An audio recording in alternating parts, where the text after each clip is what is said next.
Fidèles téléspectateurs, nous voici une fois de plus à Bandoum. Voilà, ça nous... Bandoum pour une deuxième fois, face à une catastrophe géante qui a pratiquement tout rasé sur le chemin. Le village, le voilà complètement désert, alors qu'il y a cela quelques jours encore, tous ces espaces étaient recouverts de maisons.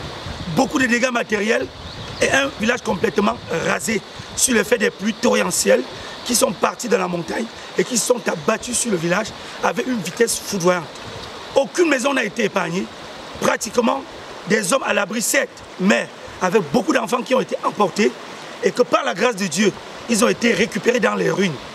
Vous allez voir, au fur et à mesure que vous allez parcourir la vidéo, voir des enfants complètement blessés avec des maisons qui sont tombées sur eux et qui sont sortis de justesse grâce à la bravoure des populations qui sont levées comme un seul homme pour pouvoir sauver ce qui pouvait encore rester de toutes ces ruines. Voir donc le village complètement couvert de sable et l'eau qui a complètement dévié son lit et descend maintenant partout en cherchant tout simplement un chemin. Dans la première vidéo, nous vous avons dit que si rien n'est fait, Bandoum court le risque d'une catastrophe naturelle incommensurable. Et voilà que c'est arrivé. On espère bien que d'une façon ou d'une autre, les pouvoirs publics, toutes les forces vives pourront intervenir pour pouvoir sauver le peu qui reste encore de Bandoum. Fidèles téléspectateurs de Wema Prod, nous sommes sur le terrain pour vous livrer la réalité du village Bandoum en grandeur nature sur votre chaîne préférée.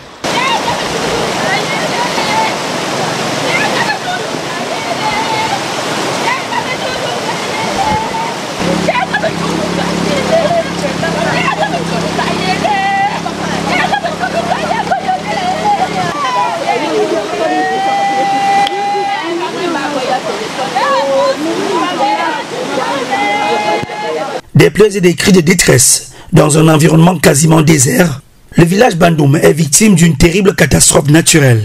Une mystérieuse inondation, résultat d'une violente pluie accompagnée de plusieurs séries de glissements de terrain, a frappé le village dans la nuit du vendredi 27 au matin du samedi 28 septembre 2024. Des eaux torrentielles d'une vitesse effroyable se sont abattues sur les constructions de cette communauté, la transformant en un laps de temps en un monstrueux champ de ruines.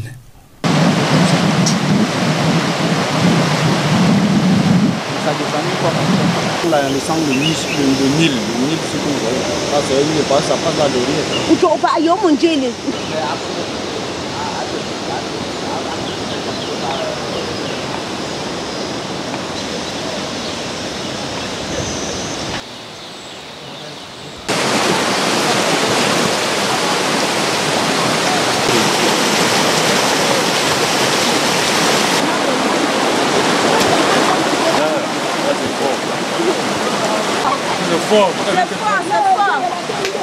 Maisons, centres de santé, écoles, boutiques, culture et autres infrastructures ont été réduits en miettes au passage de ces courants d'eau violents, accompagnés de rochers et de billes de bois. Le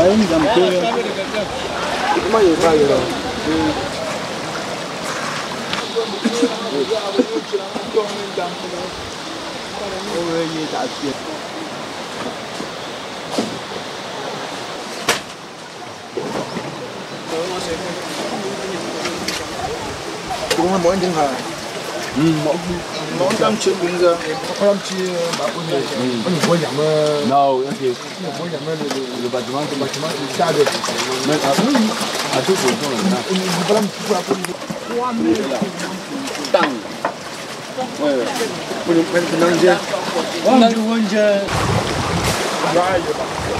on est resté l'autre jour, la petite pluie là.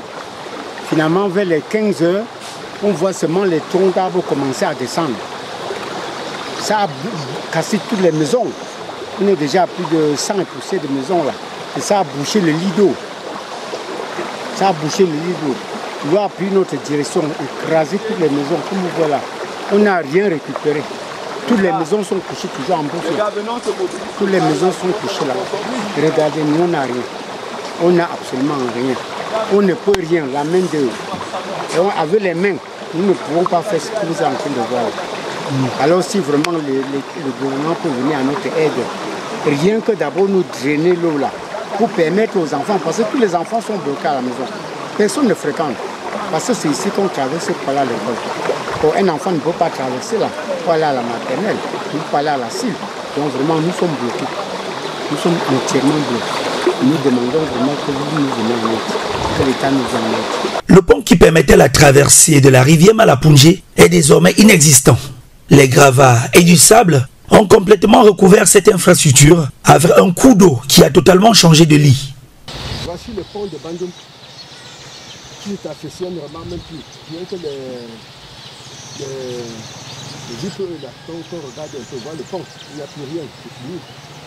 Regardez, voyez l'école publique quand l'État vient de construire. L'État vient de construire l'école publique. On n'aime pas que voilà, ça fait déjà un mois qu'on a inauguré.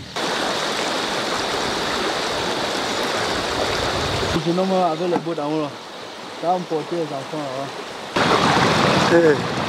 Tu vois ce qui se passe? Nous sommes ici, devant l'école publique de Bandoum. Nous sommes présentement dans le stade.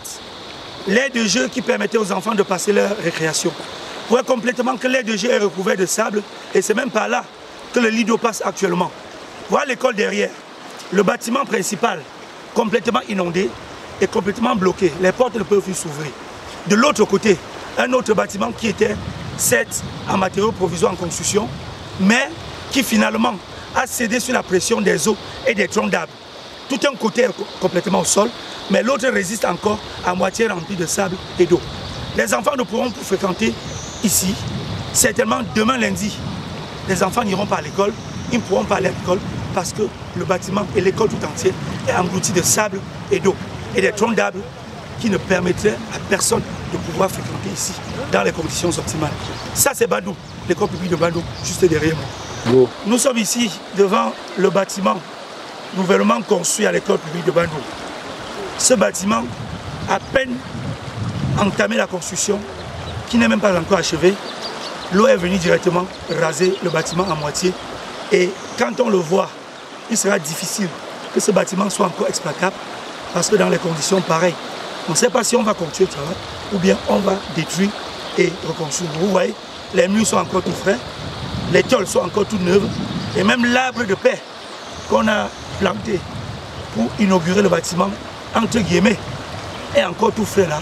Preuve que le chantier n'était pas encore terminé et l'eau est venue directement raser le bâtiment.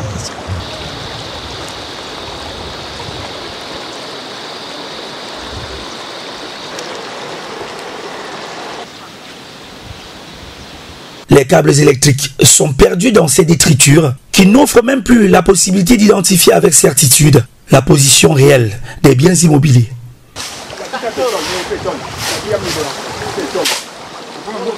Dès que l'eau va toucher ça, ça va libérer un peu. Non, attends qu'on Dieu. La furie des eaux a de justesse épargné la chefferie du village Bandoum grâce à une énorme bille de bois qui s'est arrêtée net en pleine salle du foyer communautaire. Ça c'est le foyer communautaire. Donc l'arbre partait comme ça vers la chefferie qui détruit la chefferie. Ça tout. Un grand tronc d'arbre. La tombe, l'eau est venue, ça a déterré le cercueil des gens. Et ça a mis debout, ce qu'on voit, d'autres sont même ouvertes. Il a commencé vers les 14 h à s'abattre. Vers les 16 h, les eaux ont commencé vers le foyer, vers le pont. Oui, les eaux ont commencé à détruire les maisons là-bas. Le catastrophe ici à la chefferie, c'était autour de 18 h 20, quand il y avait le crépuscule. Oui, oui. Bon, on a attendu seulement pom. Chacun a fui, ça a détruit la maison de papa Roger, détruit le foyer. Il y a un gros barba dans le foyer. On sait barba, la chefferie partait. C'est ça. Si ça continuait, ça le barba, la chefferie partait. La chefferie partait. Les anciens qui deviennent barba. Les anciens deviennent barba. Voilà, c'est le lieu sacré là. Du village, ça a tout détruit. Tout détruit. La forêt sacré. Il y a une bâtisse détruite. Ça a tout. Je suis rentrée des classes, il pleuvait parce que la pluie nous est trouvée à l'école. Et on rentrait, il pleuvait tellement. Je suis rentrée, il y avait foyer, je me suis couchée, je dormais. Maintenant l'eau est venue, je n'ai rien compris. J'étais couchée et je me suis réveillée, il était 18 h et que l'eau avait à tout pris le village. Donc le Seigneur était derrière moi, sinon la maison se détruisait et ça partait avec nous. Je suis rentrée, arrivée à Ndundé, l'eau m'a calé. J'ai seulement appelé ma petite soeur à Yaoundé. Depuis que comme je n'ai pas le crédit, j'ai appelé ma soeur ici qui m'envoie le crédit. Il a dit que l'eau a tout pris au village. Dès que je suis à Ndundé, je suis calée. J'ai dit appelé, entrer dedans, regarder mes enfants. Que mes enfants sont couchés au lit, ils dormaient. Que là où je suis calée, je pleurais. Je dis que aidez-moi, mes enfants, aidez-moi. J'ai appelé ma grande soeur, ma petite soeur à Yaoundé. Je dis qu'appelle encore ma voisine pour qu'elle vienne regarder mes enfants dedans. Ma voisine dit qu'elle est couchée à l'hôpital avec ses enfants étant malades. Je pleurais. J'ai compris seulement comment on fait griller. J'ai dit que peut-être c'est la machine de dos qui est venue encore couper les arbres pour entrer dedans. Heureusement, en partant, j'ai ouvert la porte de ma maison et j'ai laissé mon enfant, je pleurais, mon petit garçon aussi. L'eau est maintenant entrée, l'enfant était couché au lit, le petit. Le petit était seul dedans. Il était de l'autre côté pour pleurer. Oh mon Dieu, aidez-moi, papa Dieu, aidez-moi, papa Dieu, mon père. J'ai beaucoup pleuré, aidez-moi. Aidez-moi pour mes enfants dans ma chambre, aidez-moi. Le corps public.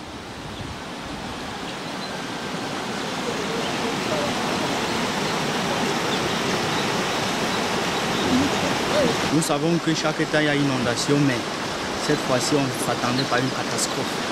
Donc du coup, nous étions tous là en essayant de sauver quelques bagages. La première maison, ça c'est ma maison qui était là. On essayait de sauver les bagages. Tout à coup on a entendu un bruit si énorme, on dirait l'explosion d'une bombe, commençant du haut, tout en dévastant tout sur son passage. Donc ce qui fait qu'à moins d'1 minute, on a quasiment été tout dévasté.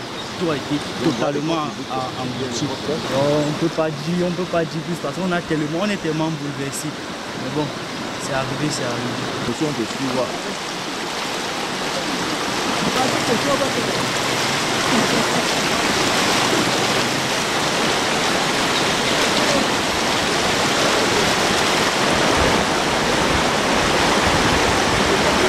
Voici comme ça la fondation de mon voisin. Tous les troncs, les grands troncs là sont venus tout à coup emporter la maison. On dirait porter un enfant sur la main comme ça tout en partant. Et là c'est ma fondation. C'est là.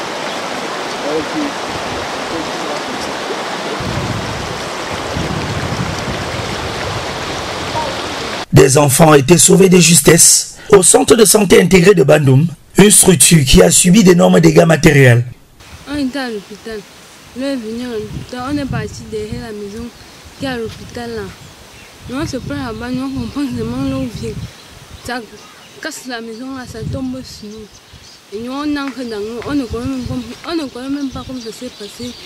Et on était dans l'eau, même notre tête on ne voyait plus. Nous on se retrouve dans l'hôpital. C'est comme ça que la mère de la petite vient nous chercher. Qu'est-ce qui t'est arrivé au dos? Qu'est-ce qui t'est arrivé au dos? Moi je ne sais pas. Je ne sais pas.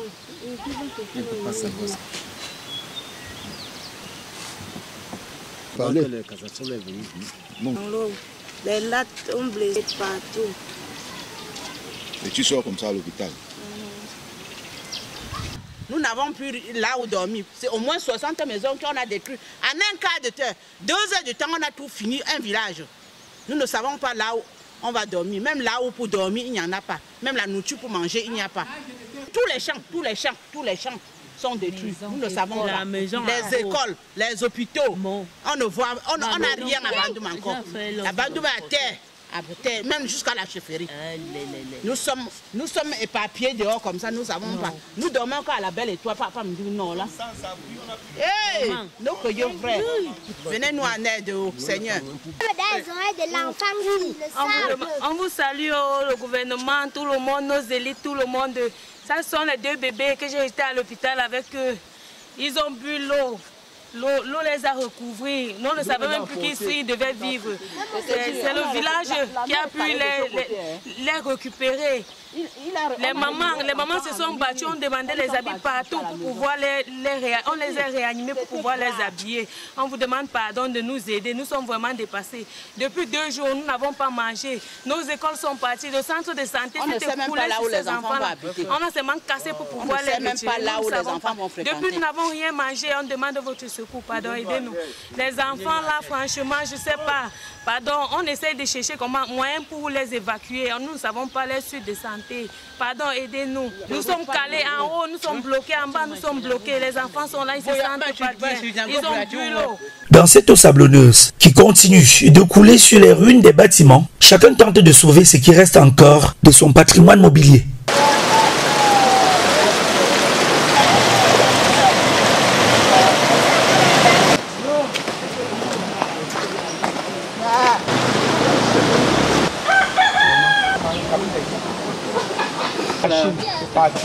On a déterré tout. La vie au village. Parce que tu es encore chez toi. Le plus mauvais, c'est que tu es chez toi. Même dormir, tu n'as pas. Les petits de... Regardez les habits là-bas. Regardez, nous sommes retossés. Regardez les habits, grand-père. On ne dort plus dedans. On ne dort plus dedans. Nous sommes dehors. Nous sommes dehors. Nous sommes dehors. Regardez nos habits. Regardez nos habits. Nous sommes dans le froid. Regardez nos habits. Nos habits sont là. On ne dort plus dedans. La vie, c'est comme ça, mon frère.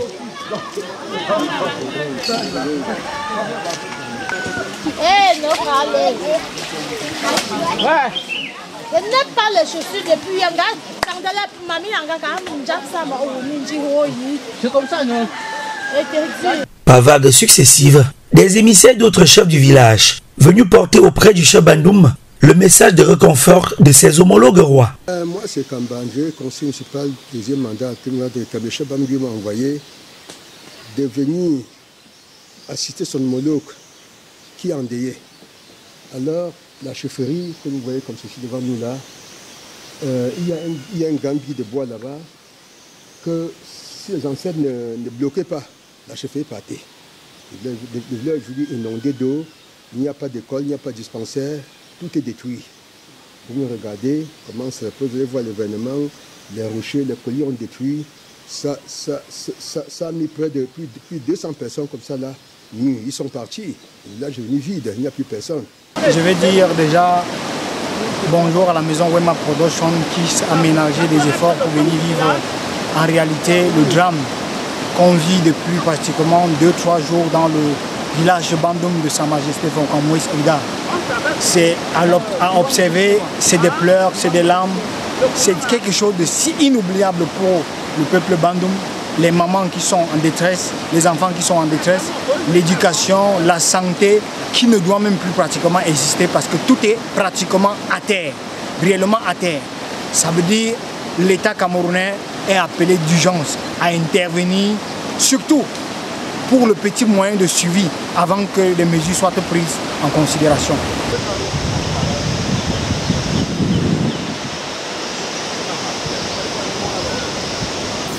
Avec la bouteille à gaz, vous verrez là, le sol, avec l'hôpital, la maison, chef, tout. Le foyer n'a plus rien. Donc, nous sommes au village comme ça, là. On ne sait pas quoi faire. Trois services. Ça va même nous donner encore. Vraiment. Ouais. Bien. Conseil de récupération. Vous voyez, vraiment, vous mourrez dans l'eau partout. On chikato kwa titale ajo po man chimpo no man chimpola chimchila ngam gum nubo chimchila ngam gum nubo man chitugo apa ala maguo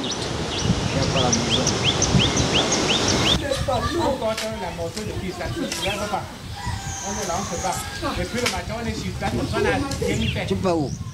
Le travail va manger. Vivre qui était dedans, tout. Le plantain, tu vois, le plantain, il n'y a plus rien enlevé. Le poisson, depuis le matin, on a moyen pour allumer le feu, il n'y a pas. On allume même pas le feu.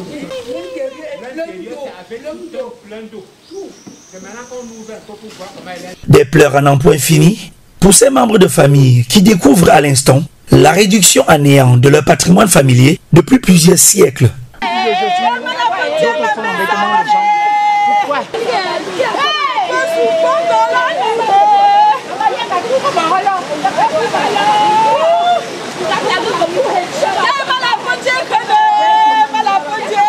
Dans cet état de détresse alarmant, le peuple Bandoum court le risque d'une crise sanitaire et alimentaire. Dans les eaux de ruissellement, des ménagères tentent de récupérer le reste des produits agricoles laissés par ces eaux en furie. On est comme ça là dehors. Monter ou descendre, le village abîmé. L'hôpital n'a pas là, le centre de santé n'a pas. Même pas là où l'école, les élèves, on ne sait pas comment ils vont faire les études. Les enfants sont de partout. Le lit, tout, les maisons, regardez. Avec de l'eau, un peu de partout. Ça rigole. L'eau envahissait déjà toute la maison. Je me suis permis de porter les babons bien formés pour essayer de barrer que ça pour soulever la hauteur de la formation. Mais c'est là où cette troisième vague revient plus fort, la troisième vague. C'est-à-dire une fois au niveau des fenêtres, tous ceux qui ont été au fond, chacun a pris le détalage. C'était une guerre. Chacun a fui. C'était la Boeing qui venait. Ça a porté un tir avant haut. Un nouveau maître qu'on envoyait. Heureusement, il a saisi un pied de cacoyer et c'est là où il s'est échappé. L'eau a transporté sa femme et 3 enfants. Quand l'eau venait là, on m'a dit l'eau, je comprends le bruit, j'entre, je décoche le sac. Au moment de ma fille, l'eau était déjà au niveau de chez moi. Ça a tenté aussi de prendre la femme, les garçons avaient fait la barrière. Avant qu'on ne fasse la barrière, la femme avait déjà traversé. Elle a compris le cri. C'est là où ma femme dit, l'eau a porté une personne. On a vu derrière la maison du directeur là où nous sommes habités aujourd'hui pour essayer de sauver la femme, ne sachant pas que l'enfant était déjà devant. Dès qu'on a sauvé la femme, il a fallu maintenant la corde pour prendre celui qui était loin en bas parce que ce n'était pas facile. On a lancé la corde dès que l'enfant est venu, on a tiré cet enfant. Ne sachant pas toujours que quand l'eau venait, la femme dormait, les enfants dormaient dans la maison. C'est après ça, jusqu'à 23h30, quand tout le monde était sur le carrefour, on a compris le cri d'enfant dans ma maison, de l'enfant dans ma maison, ici au salon. L'enfant, la maison étant déjà assis, ça me donnait qu'avant que la maison ne s'asseye, les enfants étaient, l'eau est venue laisser l'enfant sur le chapan. Sur le chapan, comment on fait la chapan comme ça. L'enfant était assis ici. Les 2 enfants sur place. 23h45, c'est là où on comprend les cris. Quand il y avait un petit silence, on est venu alors sortir les 2 enfants assis sur place. Les enfants, c'est moi. Quand c'est peut-être 7 ans, 5 ans, comme ça, on les a sortis de là. Le matin, vers 5 ans, quand il fallait encore regarder le statut de la maison, on arrive sur le même endroit. C'est là où j'ai sorti aussi un porceau de couleur blanche, quoi. Non mort. On a laissé le quartier, on est comme ça depuis 2 jours, sur fond. On essaie de voir ce qu'on peut récupérer, mais là, les machines sont là. On sait comment on peut faire pour récupérer. Même ici à l'hôpital, il y avait des malades internés. La maison qui était ici, c'était cool. Et quand ils ont vu comment l'eau venait, étant à l'hôpital, ils ont fui porter les malades venus dans la maison du docteur qui était ici, en disant que comme la maison est haute, l'eau ne pouvait pas peut-être les atteindre. À leur grande surprise, à peine 5 minutes comme ils ont fui, voilà la maison qui s'écroule sur eux. On a cru qu'il devait avoir des morts. Même le tout petit bébé de 2 semaines qui était là, il n'est pas mort. On leur a sauvé dans la maison là. Avant que la maison là s'est vraiment écoulée, c'est vraiment descendu. On arrive de l'autre côté, on trouve que l'eau a même dépéré les cadavres. A creusé les tombes, retiré les cadavres. Il y a les tombes là-bas. Il y avait les cadavres déjà encore à l'intérieur. Ça a renversé, ça pour monter une maison là-bas avec la fondation. Dans la maison, il y avait une famille, le père et ses enfants, ça les a portés tous comme ça.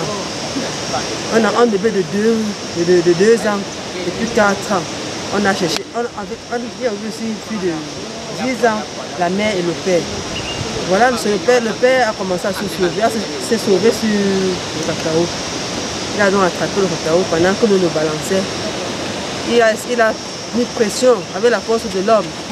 Resté sur le cacao. La mère et les enfants, c'est passé avec eux. Ça a balancé n'importe qui de son côté. Et alors, la petite fille de 2 ans dormait. Sa grande soeur de 4 ans était à côté d'elle. Dès qu'elle a compris le bruit de l'eau, puisque l'eau est venue par derrière, ça a cassé la maison par derrière. La grande soeur maintenant envoie la main pour arrêter la petite soeur. Pendant que l'eau leur balance, sa main est toujours dans la main, la main de sa petite soeur est toujours dans sa main. Elle ne laisse pas. L'eau balance, l'eau balance. La grande soeur de 10 ans est partie de son côté, la mère est partie de son côté. À un niveau, la mère a essayé d'attraper le cacao. Elle essaie de serrer le cacao. Commence à crier la nuit. On est venu la sauver. Pendant qu'on sauve la mère, on entend aussi la fille de 10 ans. On sauve aussi la fille de 10 ans. Voilà maintenant aussi les 2 enfants qu'on cherche en Ivoire. Mais 23 heures, on était assis que ce sont les cadavres qu'on va retrouver le matin. Mais minuit, on entend ma, voilà. Mon mari maintenant dit, attendez, il prend la torche, il suit, là il y a le bruit. Il appelle Sony, me voici, pas, me voici. Il court maintenant vers l'enfant, il vient trouver l'enfant de 4 ans avec sa petite soeur de 12 ans. Pendant qu'ils sont là où ils étaient placés, la maison là était en train de s'écouler. Mais la maison n'est pas tombée sur eux. Je leur ai protégé. Protégé que la maison ne tombe pas sur eux. Il a porté les 2 enfants de là. Dès qu'il porte les 2 enfants jusqu'à voilà la maison qui finit. J'ai arrangé les fosses pour que l'on ne pénètre pas à la maison. Pendant ce temps, ma femme était à la maison, handicapée, elle avait fait l'accident. Elle a cassé le pied, celui qu'on a plaqué avec l'enfant. Une fois, l'eau a commencé à pénétrer dedans. J'ai demandé de fermer la porte. Ils ont dit, papa, pardon, essaye que nous sautons. J'ai dit, laissez, je vais creuser les fosses pour laisser passage à l'eau. Une fois, l'eau passait comme ça. La 4e fois, j'ai compris ce même bruit. Fait mais j'ai aussi demandé, quelle est cette voiture de sable? Donc, vous savez, il y a les voitures de sable qui viennent ici sabler. Oui. Les 10 roues là qui viennent sabler. J'ai dit, aujourd'hui, c'est quand? Comment la voiture vient nous expliquer? Au moins, ils avaient dit, les jours fériés ici, chez nous, on ne sable pas. Mais après un certain moment, comment en passant au couloir pour aller chez mon voisin, en plaçant mon pied, j'ai seulement compris. Directement, je comprends à la tête, me voilà qui descend au fond de l'eau. En surmontant, avant que je me sorte, en surmontant, l'eau m'entraînait. À un certain moment, je comprends la maison qui tombe sur moi. Me voici avec les blessures, les yeux, comme vous voyez là, les écorchures, même au dos, je ne parviens même pas à me pousser à cause de l'eau. C'est à un certain moment, comme Dieu ne dort pas, j'ai compris, le fil électrique est ancré sur mon cou. En voulant pour me tourner, cela a encore fait le coucou.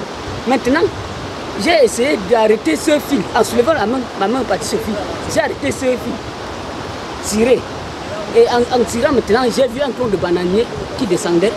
J'ai détaché et je me suis accroché sur ce tronc de bananier. Cela m'a inquiété jusqu'à un certain moment, j'ai compris que mon pied me mettait un peu à terre. J'ai de m'échapper. Maintenant, je commençais à pleurer. Oh, l'eau a emporté ma femme et les enfants. L'eau a emporté ma femme et les enfants. À un certain moment, lorsque j'ai appelé la population, les gens sont venus. Vont les chercher. Heureusement, la maison s'est détruite. Je les ai emportés. Comme j'avais fait la toilette derrière moi et surmonté, le toit était un peu haut. Les emportés arrivés là, les laissés. Et après cela, on a essayé de les retirer. Avant, mon voisin, de coup même pas 2 mètres, l'avion, j'étais devant lui. L'eau lui a pris, sa femme. Bon, lui a pris. Arrivé au cacao bas, il s'est accroché en haut du cacao. Entraîné la femme. Aller jusqu'à déborder la maison de mon grand frère. Bon, à la plaine là. Bon, celui du cacao bas, on lui a porté le frigo. On lui a porté le frigo dans sa maison. En allant, on a voulu sortir le frigo. En se retirant le frigo de l'eau, on voit la tête de l'enfant qui sort. C'était l'enfant de ce jeté. On a sorti l'enfant. Il fallait maintenant chercher l'enfant, chercher la maman. Fille de curiosité. Oui, on a pris cela. On est parti en bas là, on a lancé, on a fait sortir cette maman. Bon, cependant, on attendait encore les 2 enfants. Tout le monde est sorti, on pleurait, on va passer de quel côté? C'est aux environs de 23h24 pour qu'on prend la maison de mon grand frère là. Quelqu'un crie dedans, maman. Et l'eau, avant de détruire la maison, eux, ils étaient couchés sur le canapé en dormant. On est parti là, on a vu que les 2 enfants étaient bien assis. La grande soeur avait tenu la petite soeur, ils étaient assis sur la chaise et le toit les avait couverts. On les a fait sortir. Vous me suivez? Bon, après cela, maintenant, ce que nous pleurons, ce ne sont que les matériels. Bon, les enfants, moi je suis là, vous voyez la maison détruite, vous voyez les jets, tout est détruit. Nous n'avons rien. Je ne sais comment je peux faire les actes de mes enfants.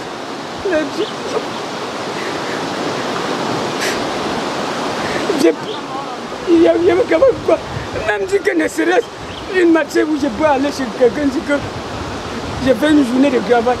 Rien que la mamie, qu'est-ce que je parle? Si ce n'est que la maison, et je dis aussi merci à mon Dieu, comme nous sommes tous en vie. Sinon, depuis quand? Et vraiment, ça me dépasse. Ça me dépasse. Depuis ma naissance, je suis né en 1973, le 18 octobre 1973. Je n'ai jamais compris ce genre d'obstacle à Bandung. Mon terrain, j'ai dit, j'ai acheté mon terrain. Si je n'ai pas prêté l'argent à quelqu'un, et si j'ai un prêté, j'ai remis, personne ne me réclame sur mon terrain. Que ce soit dans le village ou à l'extérieur. Mais présentement, je dis, moi, Sebano Ambroise, fils de Tembungu, si quelqu'un qui prend que ce soit n'importe quoi, disant qu'il vient me détruire, oui, voilà la maison détruite, mais que Dieu ne doit pas te laisser. Dieu ne doit pas te donner, tout je laisse à Dieu. Une situation de misère pointe à l'horizon pour cette communauté désormais dépossédée de tous ses biens. J'ai de Bandung, et encore le poisson. La maison est partie, tout. Toute la maison, la moto, tout. Voilà l'héritage que j'ai aujourd'hui. Les babouches de côté. Les babouches. C'est ça que j'ai porté aujourd'hui. Je n'ai plus rien. Rien. Rien, comme vous comprenez là. Notre gouvernement, nous on est déjà fini à Bandung. Le village de Bandung est fini. Toutes les plantations, les maisons, nous on ne vit plus bien. Moi que nous on est là, on est plus de 5 familles avec les femmes et les enfants. Quand l'eau prend comme ça là, même les plantations, on ne va pas nourrir les enfants avec de quoi. On est déjà perdu. Nous, déjà à cet âge, j'arrive à Bandung en 68. Ma part du temps que j'ai mis ici, c'est parti dans l'eau. Je n'ai même plus rien à dire, à part de bourri, je ne connais même plus.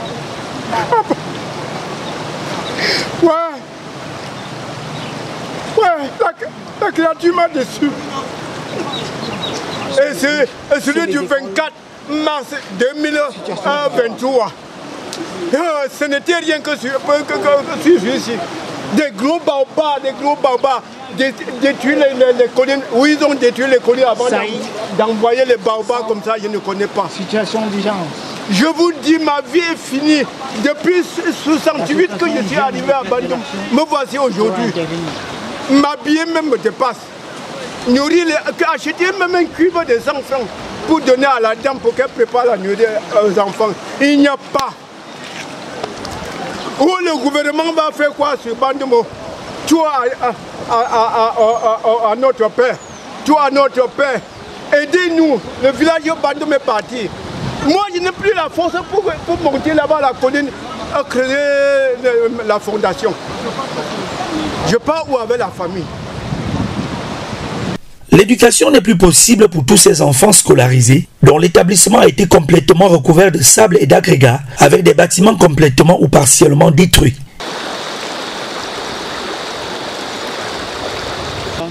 Ici, c'est l'école. Le gouvernement était en train de lancer le projet de construction d'un établissement. C'est ça qui a été complètement rupture.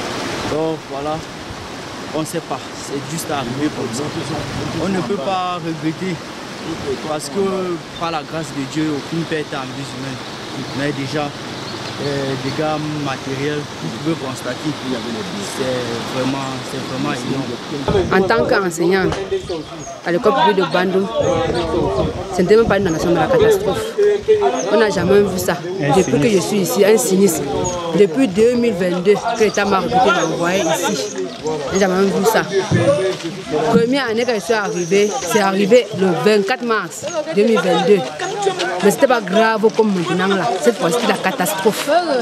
C'est venu. On ne connaît même pas. On ne connaissait pas, ça va être comme ça. On ne pouvait même pas s'imaginer le Jassi. C'était même pas, on ne pensait même pas que ça pouvait être même faisable. Nous sommes vraiment. Je ne sais même pas. La tristesse de la population, tout le village est au sol. Quand vous me voyez, inondation partout, toutes les maisons. Quand ça arrive la première fois, tu sais, moi je suis logé à l'hôpital, ancien hôpital du village. Je suis arrivé là-bas, on m'a donné une chambre là-bas, juste proche du nouveau bâtiment. C'est là où j'ai logé. Mais maintenant, la première fois, ça n'a rien fait. Mais maintenant, là, ça m'a détruit. Donc, pendant on s'est placé là. Rien. Le matériel didactique, rien. Je n'ai plus rien. J'ai déchargé ça. Première semaine de la rentrée. Maintenant, là, je n'ai plus rien. Même l'école est à terre. Il n'y a plus rien. Comme vous comprenez là, comment nous sommes vraiment dépassés. Nous sommes dimanche aujourd'hui. Nous sommes encore là. Nous sommes au village comme ça. Nous sommes dimanche. On est encore là. Notre directeur est en déplacement. On attend son arrivée. Et là, on a divisé le village. Le lot a divisé le village en 3. Parce que quand nous arrivons, on avait au quartier Boya, on avait le quartier Chefferie et le quartier Petit Camp. Et Petit Camp, c'est le cœur du village, comment on peut dire. Petit Camp, c'est là-bas qu'il y avait plus de population. Et la Chefferie venait en deuxième position. Le quartier de la Chefferie venait en deuxième position. Et il y avait le quartier Boya. Maintenant, on s'est divisé en 3. On ne connaît plus comment on va faire. Le loup maintenant a dévié le loup. La nouvelle école construite. La nouvelle école construite est même détruite. Et ça se voit. On voit la nouvelle école qu'on a commencé à construire. Il y a une partie qui est partie. Même pas là, l'école. Même pas là, l'école, il n'y en a même plus rien. Il n'y a même pas de logement. On va aller loger où? Nous, on va dormir où? Il n'y a même plus de logement. Rien. Pas de bâtiment.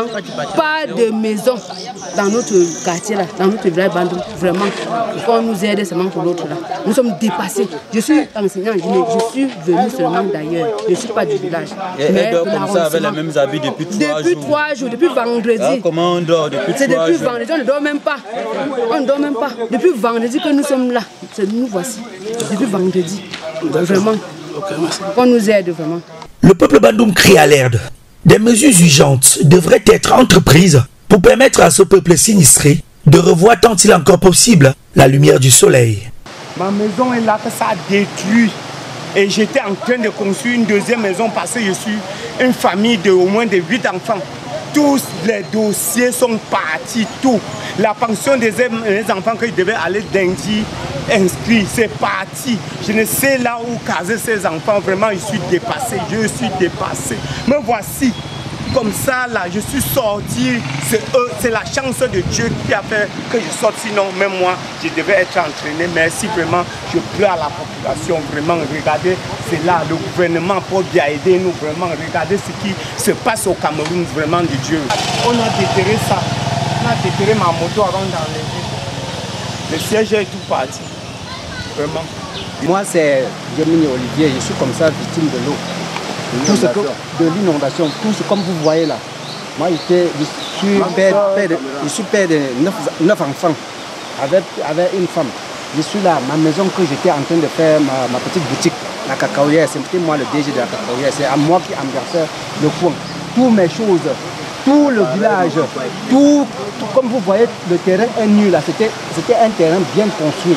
Mais tout est vide. Pardon, nous pleurons. À tous les hommes de bonne volonté, au gouvernement, au président de la République de venir en aide chez nous. Nous, on est là, on a manque quand même où aller habiter. Même habiter, il n'y a pas, parce que toutes les maisons sont dans l'eau.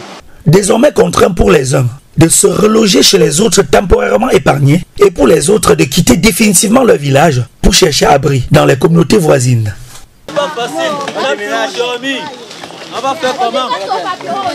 On n'a plus de maison, plus d'emplacement pour dormir, on va faire comment?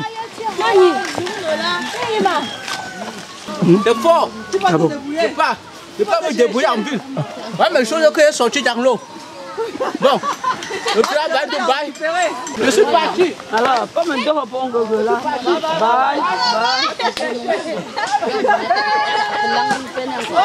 Une pilule très amère qui devra garder des séquelles indélébiles sur l'histoire de ce peuple logé à la lisière du département de la Menoie avec le département du Honkam. Dans un précédent reportage, à la suite d'une inondation survenue le 24 mars 2023 au sein de la dite localité, nous rappelions que si rien n'est fait, le pire pourrait survenir à tout moment. Il n'est donc pas de bon ton que l'on attende que le pire puisse se produire afin d'envisager des initiatives pour des solutions à titre posthume.